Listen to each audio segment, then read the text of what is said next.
मालक आणि कामगारांचं आमचं नातं खूप घट्ट आहे आणि वेळोवेळी मालकांनी आम्हाला सांभाळून घेतलेलं आहे। कोरोनाच्या काळामध्ये जेव्हा नातेवाईक आपल्याकडे यायला घाबरत होते, पण मालकांनी आम्हाला वेळोवेळी मजुरी टाकलेली आहे, आर्थिक मदत केलेली आहे।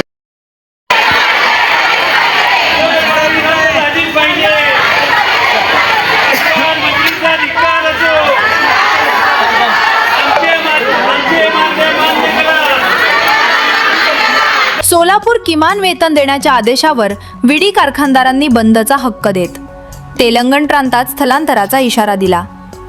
तसे झाल्यास आम्ही जगायचं कसं असा प्रश्न महिला कामगारांनी उपस्थित केला।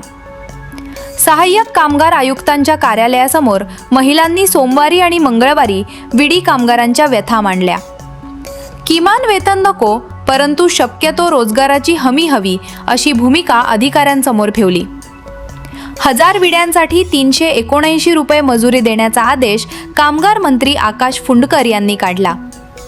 त्यानंतर सोलापूर विडी उद्योग संघाने कारखाने बंदचा इशारा दिला। या पार्श्वभूमीवर महिलांनी स्वतःहून दगडी नगर येथील सहाय्यक कामगार आयुक्त कार्यालय गाठून त्यांच्यासमोर व्यथा सांगितल्या। कामगारांच्या प्रश्नावर तातडीने तोडगा काढावा अशी विनवणी केली।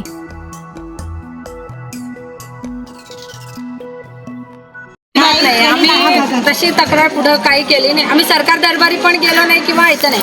आमचं मालक आणि कामगारांचं आमचं नातं खूप घट्ट आहे आणि वेळोवेळी मालकांनी आम्हाला सांभाळून घेतलेलं आहे। कोरोनाच्या काळामध्ये जेव्हा नातेवाईक आपल्याकडे यायला घाबरत होते, पण मालकांनी आम्हाला वेळोवेळी मजुरी टाकलेली आहे, आर्थिक मदत केलेली आहे। त्या कोरोनाच्या बिकट काळात सुद्धा त्यांनी आम्हाला साथ दिलेली आहे। आमचा पगार वेळेवर मिळतो, आमची मजुरी वेळेवर मिळते, त्यामुळे आम्हाला कामगार आम्ही कुठल्याच संघटनेकडे किंवा आपल्या आयुक्तांकडे शासनाकडे आम्ही कुठलीच तक्रार केली नाही।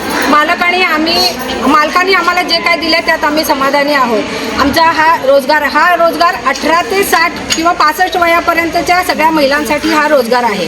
ही खूप महत्त्वाची बाब आहे आणि हा विडी उद्योग आपण घरात बसून आपल्या मुलाबाळांना सांभाळून हा विडी उद्योग आपण करतो, बिड्या बनवतो आणि ह्यामध्ये काय आज कामगाराकडे काही अडचण आली तर ती बिड्या आणत नाही, दुसऱ्या दिवशी ती बिड्या आणते। असा म्हणजे ज्या उद्योगाला म्हणजे काय आधार नाही आहे असा हे करून कामगारांच्या भल्यासाठी मालक एवढे दिवस आमच्या बरोबर आहेत की किती दिवसापासून चालू आहे, नाही बिडी उद्योग बंद होणार, बिडी उद्योग बंद होणार, पण मालकांनी कधीच आमची साथ सोडली नाही। आमचं जी कला आहे, हस्तकला, बिडी उद्योग म्हणजे एक कला आहे आणि ही कला जर तुम्ही कारखाने बंद केले तर ही कला पण नामशेष होणार आहे आणि मुख्य म्हणजे महिलांच्या हाताला काम मिळणार नाही। ज्या कितीतरी लाखो कुटुंब बिड्यावर असतात, घर सांभाळून आपला संसार सांभाळून ज्या महिला रोजगार करत आहेत ते पूर्ण बंद होणार आहे। महागाईच्या हिशोबाने महागाई तर दरवेळेस वाढतच जाणार। महागाई काय तुम्ही कमी करणार नाही साहेब, मालक आम्हाला तेवढंच बस आम्हाला नाही, महागाई तर वाढतच जाणार आहे। महागाई कधी कमी झाली आहे का? ते बंद वाढते। आम्हाला जर महागाई वाढली, बरोबर आहे तुमचं म्हणणं, हाताला काम पण नाही आणि महागाई वाढली तर आम्ही कसं जगायचं? आत्महत्येशिवाय आमच्याकडे दुसरा पर्याय उरणार नाही आणि आम्ही सगळे बिडी कामगार आज इथं आपल्या आयुक्तांना विनंती करायला आलोय की आम्हाला किमान वेतन नको आहे, मालक जे काय देतील त्यात आम्ही समाधानी आहोत। हा आमचा रोजगार आहे, आमचं कुटुंब यावर चालत आहे। जर सरकारने यावर काही विचार केला नाही तर आम्ही सगळे आत्मदहनासाठी इथं परत एकदा येऊ, एवढी माझी आपल्या आयुक्तांना विनंती आहे की यातनं काही काय होईना तुम्ही जो काही व्यवस्थित असेल सुवर्ण मध्य काढा। आम्हाला मालक आणि कामगार ह्यांच्या बाजूने विचार करून जो काही व्यवस्थित निर्णय असेल तो किती वाढ व्हायला पाहिजे तुम्हाला?